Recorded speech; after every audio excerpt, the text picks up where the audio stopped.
Iran lead after their 95th minute winner, an own goal in the earlier game today, and Portugal and Spain, who of course will be still strong favourites, both of them, to go through to the knockout stages. And well, it's seldom you see a game as special as that. It had everything, really, didn't it? It did. I mean, it was some of the goals were just outrageous. I don't know where to start. I could just sit here and just clap my hands and say it was just absolutely. I'll tell you where we'll start. I just loved it. It was brilliant. Had everything. We'll start with the second half, and Hierro, big test for him at half-time. His team came out and performed brilliantly, got back in the game, and Costa scored his second goal. Cesc. Yeah, in a set piece that you don't normally see Spain scoring in this kind of situations. But I didn't have a lot of hope, I must be honest. But, do you think this is a Lopetegui move or an Hierro move, or just a player? I have no idea, to be honest. I don't really mind. It's important, it's a goal.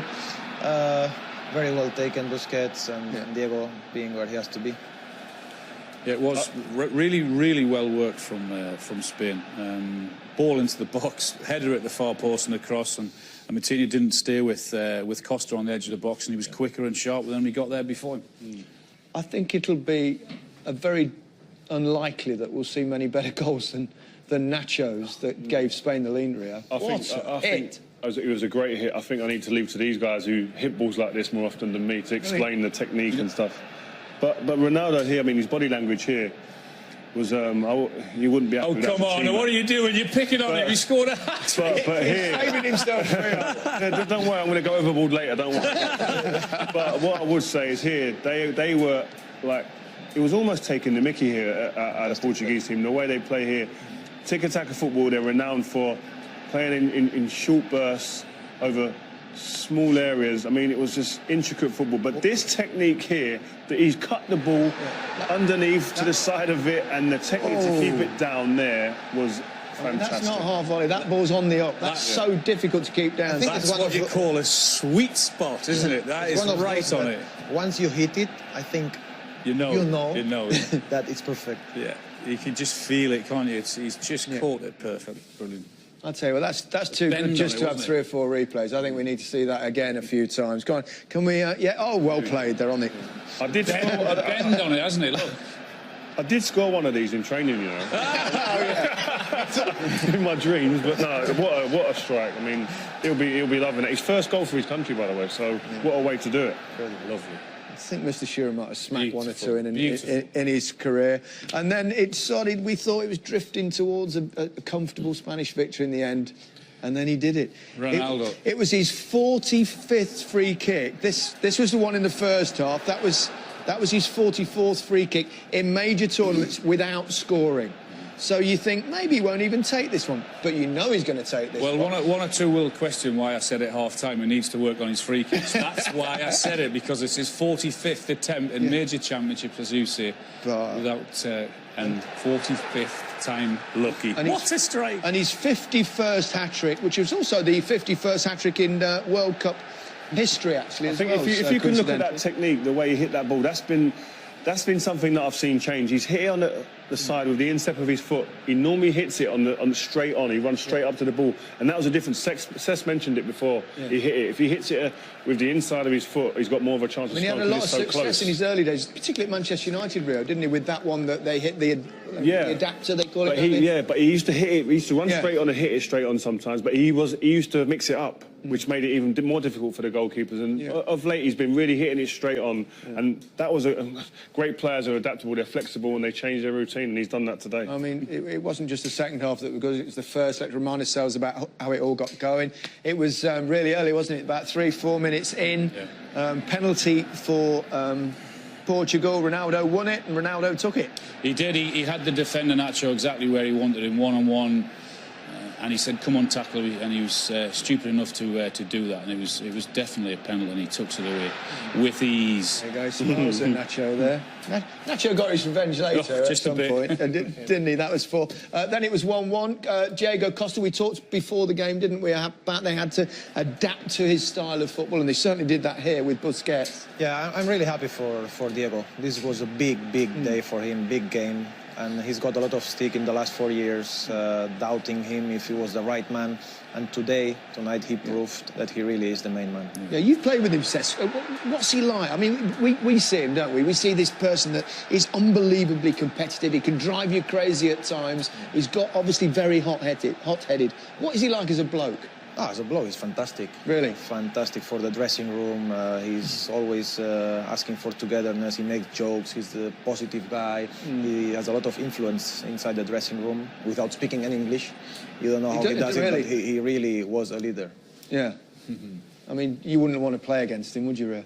Yeah, he'd be someone who you'd like to play against who you feel you could maybe get him sent off because he's so emotional. In that way, yes. In that way, I'd be trying to push his buttons and get him amped up, and sometimes he sees red and you'd be hoping for that to come out. But you know, once he gets in the groove, he's a difficult player to stop because physically he's great. It was really interesting and fascinating tonight, that what we said, is that they changed, as much as we were sat here admiring their passing, that they changed it up a little bit with the long ball, with the free kick into the box, far post, nodded down, and it's a little tap in. I thought they got it. I thought it was perfect from them tonight. Ronaldo's second goal, of course, was a huge mistake from David De Gea, something we very rarely see. I mean, he's been so magnificent for Manchester United over the last few years. Yeah, very rare, isn't it? I suppose anyone can make a mistake, but it's not the time you want to do it, is it, in the World Cup? It's very rare. He takes a gamble, doesn't he, Ronaldo? Left foot turn, hit it. But yeah, it should have been a basic save for a goalkeeper of his calibre. Yeah. The night's about him. The night's about him, though. I mean, the guy is just relentless. He's relentless in his pursuit of greatness. That's the thing with him. Yeah. And he just wants it more than that incredible desire he has. Well, you can see even at the end of the game, they've got a draw, and you can see him to his teammates, like what this means to us, what this is going to do now, driving us forward. To me, and obviously him, yeah, because he's listen. There's no getting away from it. He's got a huge ego, but to be a top player, says you've played with Messi. He must have a huge ego to be doing what he's doing as well. He might. A very different personality. The way he shows it is different. Yeah, different personalities, but without having an ego. Sometimes you can show it to the world, sometimes you can keep it for yourself, but for them performing for the last 15 years the way they did, if you don't have a personal ego inside of you, it's impossible. A word on what Spain did this evening, considering what's happened to them over the last few days. They lost their coach, Fernando Hierro came in. I mean, he's got a great response, hasn't he? Yeah, he's done very well. He's done some tactical changes. I think Busquets' positioning as well, he was a little bit too deep. He came a bit higher, putting more pressure, getting, more into the ball. And then, I think when Lucas Vázquez came in the end to work hard, it didn't pay off in the end because Ronaldo scored a great free kick. But the idea was there. And I think, considering what's happening or what happened in the last 48 hours, I think we'll take that. Well, I think both teams would probably take that, given the other two sides in the group, Iran and Morocco, probably not the strongest teams in the tournament. When both managers look at that game again tonight and they look at the standard of football, I think they'll both be really pleased with that. And as you say, they'll fancy their chances against the other two in the group. Yeah, looking at that game, they probably decided before, we'll just draw, that'll do. No, that's a joke. I mean, it was just.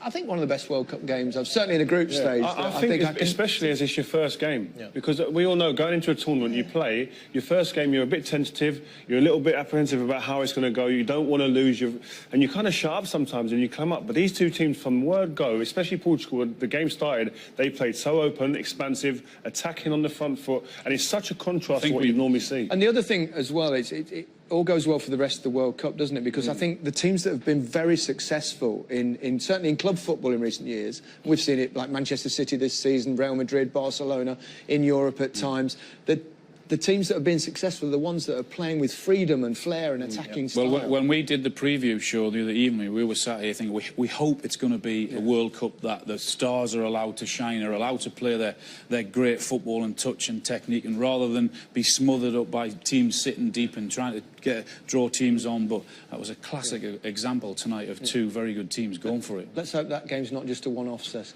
Hopefully not. I mean, that's why we love football, you know. Sometimes defensive teams win, but I'm happy that we can watch games like this where two teams really going for it, and hopefully, you know, an amazing World Cup is coming ahead. Also, a little subplot to it as well is now The game tomorrow we've got Argentina tomorrow. The pressure now mounted on Messi, his shoulders after seeing what been watching. Cristiano's done today. He'll deliver. He'll deliver. He's your mate, isn't he? He'll deliver. He normally delivers. does. The pair of them do. Plenty of live football coming your way over the weekend, but well worth keeping an eye out for this. You a big fine woman, you my baby.